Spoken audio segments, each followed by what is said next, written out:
अस्सलाम वालेकुम दोस्तों, उम्मीद करते हैं आप सब खैरियत से होंगे और आप सबको वेलकम करते हैं ILH में एक और नए बेहतरीन टॉपिक के साथ। एंड द टॉपिक इज जिंदगी और कंसिस्टेंसी, लाइफ एंड कंसिस्टेंसी। जिंदगी कंसिस्टेंसी को डिफाइन इस तरीके से करेंगे कि किसी भी अमल को, किसी भी काम को बार बार करते रहना कहलाता है कि जिस काम को आपने कंसिस्टेंट बेसिस पे किया है। तो आज इसकी इंपॉर्टेंस पे बात करेंगे, ठीक है जी, और डिफरेंट डायमेंशंस इसके एक्सप्लोर करेंगे, बड़ा मज़ा आएगा। आइए, तो पहली चीज़ ये है कि जी ये ज़रूरी क्यों है, कंसिस्टेंट रहना क्यों ज़रूरी है, बार बार किसी काम को करना क्यों ज़रूरी है। तो उसके पीछे आपके साथ एक प्रिंसिपल शेयर करते हैं, एंड दैट प्रिंसिपल इज़ कि जी 80% ऑफ द वर्क और the results came at the last 20% of the time. मतलब ये है कि जी ज़िंदगी में या कहीं भी किसी भी काम के अंदर 80% जो रिजल्ट्स होते हैं, जो काम कंप्लीट होता है, वो आखिरी के 20% टाइम के अंदर होता है। और ख़ुद आप ये इस चीज़ से पूछें अपने आप से या एनालाइज करें कि कितने लोग हैं जो उस 20% आखिर के टाइम में रह पाते हैं और कंसिस्टेंट रह पाते हैं। क्योंकि बहुत सारे लोग वो उस प्रिंसिपल को समझते नहीं और लास्ट के 20 मिनट से पहले ही वो क्विट कर देते हैं क्योंकि वो रिजल्ट सिग्निफिकेंट नहीं आ रहे होते। जबकि प्रिंसिपल यही कहता है कि जी in general 80% of the results came at last 20 minutes of the time.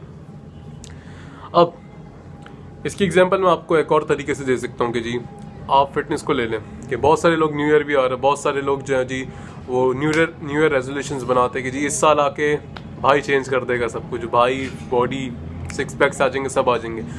But और इसी चक्कर में बहुत सारे लोग लेते भी हैं, जिम में मेंबरशिप्स लेते हैं, एडमिशन्स लेते हैं, बट बहुत कम ही लोग हैं जो 1 महीने या 1.5 महीने के से ज़्यादा कंसिस्टेंट रह पाते हैं क्योंकि उनको रिजल्ट्स नहीं आ रहे होते, उनको ये प्रिंसिपल पता नहीं होता और वो 1-1.5 महीने में ही जब कम रिजल्ट्स आ रहे होते हैं वो क्विट कर जाते हैं। अब इसकी 2 स्पेसिफिक एरियाज होते हैं, 2 टाइम ड्यूरेशंस होते हैं जहाँ पे इंसान की कंसिस्टेंसी जो है ना टूटती है थोड़ी सी। देखिए जी 2 एरियाज ऐसे होते हैं कि जब आप कोई काम स्टार्ट कर रहे होते हैं या एंड पर होते हैं। स्टार्ट कर रहे होते हैं फुल चार्ज, फुल मोटिवेट, तो उस टाइम कंसिस्टेंट रहना आसान रहता है। और आखिर में जब आपको पता है ये टास्क हो जाएगा, आखिरी का टाइम रह गया, जब आखिरी का टाइम रह गया तो एक फीलिंग ऑफ अचीवमेंट होती है कि यार ये हासिल हो जाए, ये कर लूँगा, आखिरी का रह गया, तो वो तब भी आप जान लगा के कर लेते हैं। बट ये जो बीच का टाइम होता है ना, दैट मिड लाइफ के आप डिग्री कर रहे हैं, आप स्टार्टिंग के 1 साल या 6 महीने के अंदर बड़े पंप टपते, अब लास्ट के टाइम में भी डिग्री खत्म होने वाली है, जॉब्स होगी and what ever you do after it, तो तब आप बड़े चार्जअप रहेंगे। बट जो मिडिल टाइम होगा ना, वहाँ उस टाइम पे कंसिस्टेंट रहना ही असल डिफरेंस क्रिएट करेगा, क्योंकि जो उस टाइम पे कंसिस्टेंट रहेगा वही सही से लर्न करेगा और आगे बढ़ेगा। And that's what matters in life, to be consistent at those time when you didn't feel like doing the work. तो ये हो गया कि क्यों ज़रूरी है, कुछ एग्जांपल्स के थ्रू समझाया कौन से टाइमिंग्स में डिफ़िकल्ट होता है। अब एक और चीज़, कौन लोग हैं जो ज़्यादा कंसिस्टेंट रह पाते हैं बनिस्बत उन लोगों के जो कंसिस्टेंट नहीं रह पाते। इसका एक ही जवाब है, वो ये है कि जी वो लोग जो किसी को दिखाने के लिए या लोगों को प्लीज़ करने के लिए काम नहीं करते, वही लोग होते हैं जो ज़्यादा कंसिस्टेंट रह पाते हैं। अब इसकी एग्जांपल ये है कि जी फॉर इंस्टेंस कि जी मैं नमाज़ पढ़ता हूँ, अब मैं नमाज़ जो है किसी को दिखाने के लिए पढ़ूँ। एक ये है कि जी मैं अल्लाह ताला ने फ़र्ज़ फरमाई है इबादत करना हम पे, और उसकी रहमत इतनी है कि मैं छोड़ ही नहीं सकता, उसकी रहमत इतनी है मुझ पे, तो एक अल्लाह के लिए पढ़ रहा हूँ। और एक है किसी इंसान को दिखाने के लिए कि यार मैं बड़ा नमाजी परहेजगार हूँ, मैं उसमें पढ़ रहा हूँ। तो जब भी जो इंसान किसी को दिखाने के लिए पढ़ रहा होगा ना, वो उस टाइम तक ही पढ़ सकता है नमाज, या उस टाइम तक ही कोई काम कर सकता है जब तक वो देख रहा हो। ठीक है जी, the moment that person gone is the moment that other person stop working.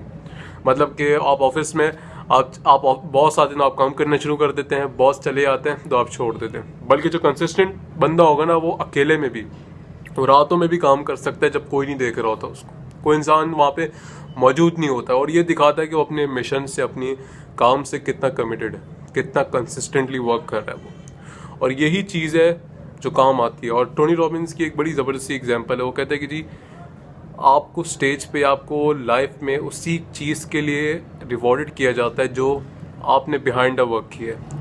मतलब आप आपको सिर्फ क्रेडिट या आपको सिर्फ शाबाशी, आपको प्रमोशन या कुछ भी ज़िंदगी में आपको उसी बेसिस में मिलता है जो आपने पीछे कर आए होते हैं। अगर आपने बैक स्टेज वर्क किया है, आपने अपने वैल्यूज़ बनाई, आपने सब चीज़ों पे काम किया, and then when you show up तो वो रिफ्लेक्ट होता है कि यार ये बंदा आम बंदा नहीं है, he has done the homework. तो ये था जी स्टेक। अब एक और बात ये आती है कि जी कंसिस्टेंसी का मतलब क्या है। कंसिस्टेंसी का मतलब हरगिज़ ये नहीं है कि आप हर वक्त अपना पीक परफॉर्म करें, क्योंकि देयर आर टाइम्स, जो डिफिकल्ट टाइम्स भी, किसी के साथ कोई ट्रेजेडी हो जाए या कोई डिफिकल्ट टाइम है, there are always ups and lows in life, but the person who even show up, वो उन मौक़ों पे भी सिर्फ आ जाता है कि यार मैं छोड़ नहीं सकता काम, मैं शो अप करता हूँ। मैं sometimes consistency just mean showing up, कि आप क्लास में आके बैठ गए, सुन लिया ना, तबीयत ठीक नहीं, कोई नहीं यार, थोड़ा बहुत सुन लिया, वो सुनना भी एट द एंड आपको काम आएगा।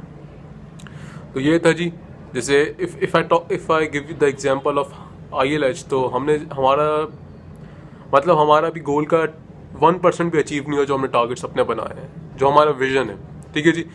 अब वहाँ तक पहुँचने के लिए I know it does take time. तो हम अपनी कोशिशों को, हम वीडियोस बना रहे हैं, कंसिस्टेंट बेसिस पे बना रहे हैं, और कोशिश करने के ज़्यादा से ज़्यादा अच्छा कंटेंट लोगों तक शेयर करें, उनके साथ टूल्स शेयर करें, ठीक है जी, ताकि लोगों की ज़िंदगी में वैल्यू ऐड हो। तो ज़्यादातर स्टूडेंट्स हैं कि यार टेक्निक एक ही है कंसिस्टेंट रहने की, कि रोज़ कोशिश करो, थोड़ा सा काम ज़रूर करो।